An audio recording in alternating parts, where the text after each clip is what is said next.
Some say it's just a legend. Others say it watches you from the trees, starving, waiting.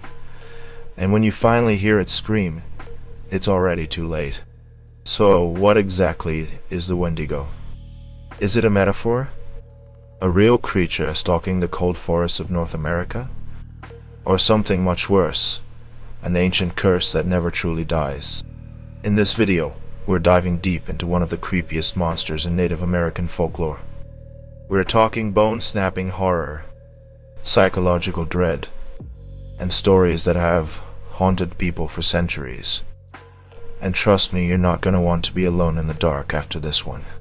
Let's go back, way back, long before Hollywood gave us jump scares and cheap thrills. The Wendigo was already there, in the woods, in the snow, in the silence after a scream. The legend of the Wendigo comes from the Algonquian-speaking tribes, like the Cree, Ojibwe, and Innu, people native to the northern forests of the US and Canada. It's not just a monster. It's a spirit, a curse, a punishment. The Wendigo is born when a human gives in to the ultimate taboo, cannibalism. Imagine this: you're stranded in the woods in the dead of winter. No food, no help, just the sound of wind howling like a dying animal. You're starving, desperate, and someone in your group dies. What do? This is where the Wendigo comes in. According to legend, the second you eat human flesh, even if it's to survive, you open the door. The spirit of the Wendigo crawls in, and once it does, there's no going back. Descriptions vary, but here's the most common nightmare fuel version. Gaunt, emaciated body like skin stretched over bone.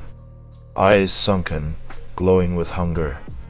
Some say it has the skull of a deer, antlers and all, but twisted wrong like nature glitched. Its lips are chewed away, either from frostbite or from its own teeth.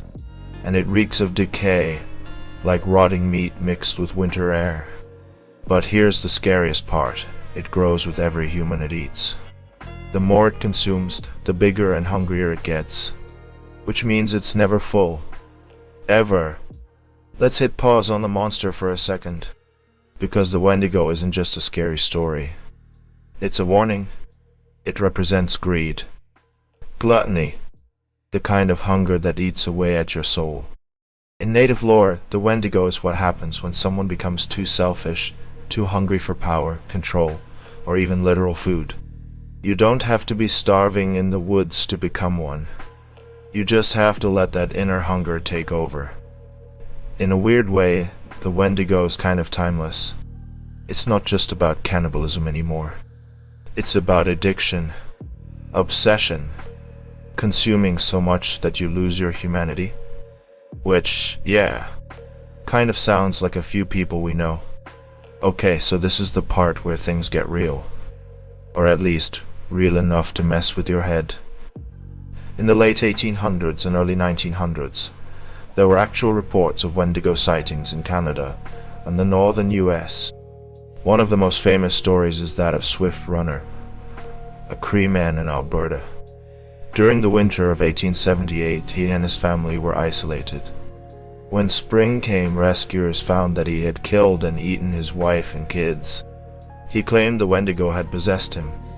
And here's the thing, he wasn't starving. There was food nearby. He just snapped. There's even a term, Wendigo psychosis. It's a real psychological disorder that's been documented in people who believed they were turning into a Wendigo. It's rare, but yeah, it's in the books. Now, skeptics say Wendigo psychosis is just a mix of isolation, mental illness, and superstition. But locals who grew up hearing these stories, they'll tell you something else. They'll say it's real, and that once you hear the Wendigo scream, there's no escaping it. Let's talk Hollywood. Because of course they got their hands on this. Shows like Supernatural, Hannibal, and movies like Ravenous or Antlers have all featured Wendigo-inspired monsters. But the thing is, they kind of missed the point. They focus on the creature part, not the spiritual, psychological horror that makes it so disturbing. The real Wendigo isn't just something that chases you in the woods. It's something that lives inside you, that grows when you let your darkest urges win. Kind of makes you wonder what counts as a monster nowadays, right? Here's the uncomfortable question: could it happen today?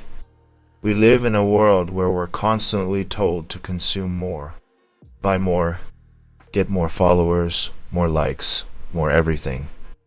We're encouraged to chase success, status, even at the cost of our health, our relationships, our peace. What if the Wendigo isn't gone? What if it just evolved? Maybe it's not in the woods anymore. Maybe it's in the boardrooms, in our social feeds, in every part of our culture that says, "You are never enough." That kind of hunger doesn't leave claw marks, but it leaves a trail all the same. And that's scarier than any monster. Let's go deeper. Because if the Wendigo is a symbol of greed, then its stories are survival tools. Warnings passed down to stop people from going down that path.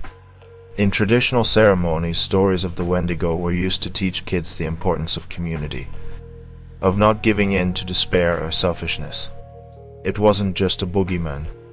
It was a test.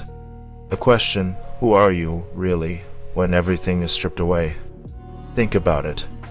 In your worst moment, cold, hungry, scared, what would you do? That's the question at the heart of every Wendigo tale. And it's not always about survival.